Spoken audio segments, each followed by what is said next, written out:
question, because I did not hear the meeting. Was the regulation that the county administrator live in Madison County rescinded or not? I'm not sure. I've heard both sides. It was rescinded. Okay. Okay, my other comments are, if Mr. Allen's letter is so glowing, and I don't have any big bone to pick with Mr. Hawk, actually I like him, but if his letter is so glowing as to convince the board that they should give this rather generous, I bet anybody in this room could raise their hand that ever received an 18% income increase in salary in their life. There got to be some really special reasons why this was granted, and I think we need to know what those reasons are. And, you know, I don't know if all of it was predicated on just that one letter or what other processes were involved. Anyway,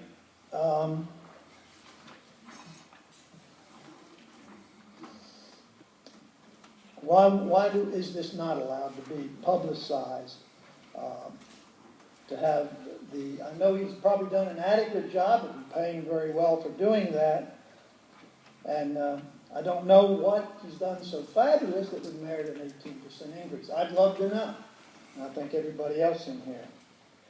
And it's interesting, the Freedom of Information Act, seems to me it's like a lot of things that governments do with the idea that they'll be beneficial for the people and to make them aware of what the government is doing. But then we find there's all kind of loopholes in these things that prevent the information from being available, a la the decision by Judge Gerhart. We discover this when we read that decision and the comments of Megan Ryan, who is the executive director of the Virginia Coalition for Open Government. I repeat, she's the executive director for the Virginia Coalition for Open Government, who somehow thinks that this decision is a correct one. Mrs. Lackey, I hope this isn't considered a personal attack, it's a quote, said about the whole thing, there's a lot going on that's political, and it's about who's in control. It's pretty obvious to many of the citizens in the county that the Board of Supervisors is in control, and there's little that we say that seems very often to matter at all. I voted for every one of you sitting up there for two reasons.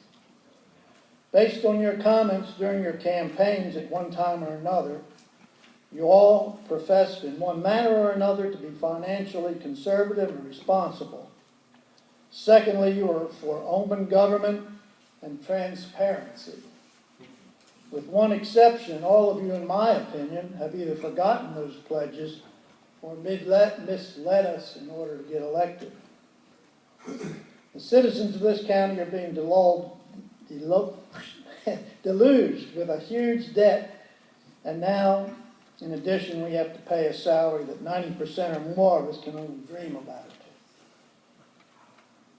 Joe May, in his letter of March 6, detailed the statistics of the number of citizens over 65 over the age of 65 and those under 18, the number below the poverty level, and those who need assistance with food, shelter, and health care, and the per capita income of Madison citizens. And there are hundreds of citizens who can't pay their taxes or are struggling to do so through a long-term payment plan. Kim Johnson-Smith, Donald Davis, Mr. Putz all raised questions that need answers. Are we really spending $500,000 for toilets? I don't know. That's one of the questions in there. One of the most important questions is, why was the residency requirement removed? It should be reinstated. If you're going to be the county administrator of Madison County, you need to live in Madison County. Now, I don't know. Mr. Hawk may be planning to live in Madison County. I've heard both ways, and I don't know. But I think that should be a requirement. I'm down to my last page.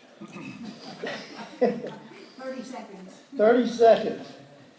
Anyway, I don't know if he demanded to be paid a larger salary equivalent to Culpeper and Fairfax and Albemarle and these other counties.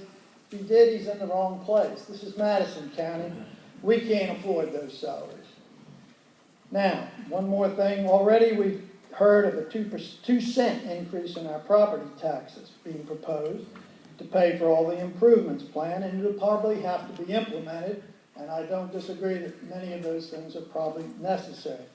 But what about those who live here and don't own property or business?